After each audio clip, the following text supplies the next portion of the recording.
من لم يدع قول الزور والعمل به وليس لله حاجة في أن يدع طعامه وشرابه. صحیح البخاری.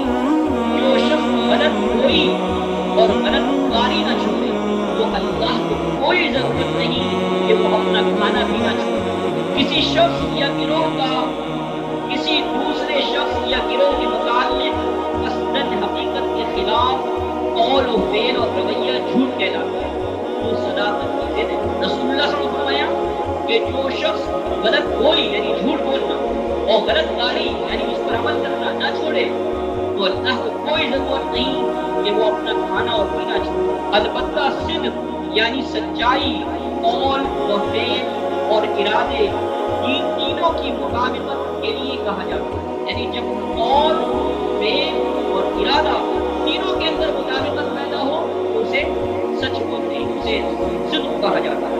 اللہ تعالیٰ کے مومن بندے کے منہ سے کوئی بھی بات صداقت کے خلاف ادا نہ ہو، اس کے قول و فعل میں کوئی تضاد بھی نہ ہو اور وہ اپنی ہر بات کو نبھائے تو یہی در حقیقت زبان اور عمل کی سچائی ہے جس کے ساتھ نیت اور ارادے کی سچائی اور درجہ عدم موجود ہوگی. جس طرح دل سے ایمان کی تصدیق کے بغیر محض زبان سے کلمے کی ادائیگی بے فائدہ عمل ہے، بالکل اسی طرح اپنی اصل روح کے بغیر روزہ رکھنا اور اس جیسی تمام عبادات ادا کرنا حقیقی فائدہ نہیں دے سکتے. محض بھوکا اور پیاسا رہنا روزہ نہیں ہے بلکہ اللہ تعالیٰ کی فرمانبرداری اور اس کا ڈر دلوں میں پیدا ہونا مقصود ہے.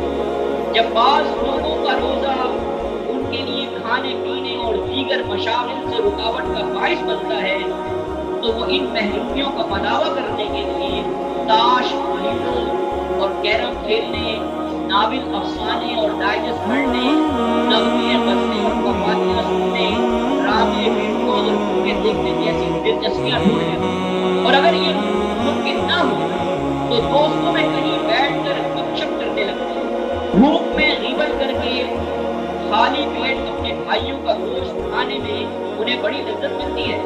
ضرور کوئی تان و تن، تعیب و تنقیص اور ایک دوسرے کے ہجوں کے ساتھ ہی مؤذن کی اذان سن کر عارضی طور پر کچھ وقت کے لیے یعنی نماز کے اختتام تک پرہیز شروع ہے. آدمی کے اندر ناپسندیدہ نفسیاتی جذبات بالخصوص پیدا ہو جاتے ہیں، مثلا حسد، غصہ، نفرت، بغض، غرور، تکبر، خود غرضی، مفاد پرستی وغیرہ.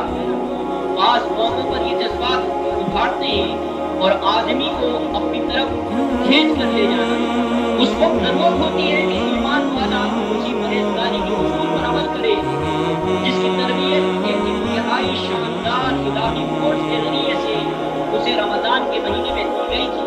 اللہ کی بندو، ان قبیح افعال سے بہتر ہے کہ آدمی خاموشی کو روزے کا ادب سمجھتے ہوئے کم سے کم اناپ شناپ، الٹی سیدھی لایانی گفتگو سے محتاط رہے. نیز جھوٹ، غیبت اور بہتان کے معاملے میں تو کوئی لفظ بھی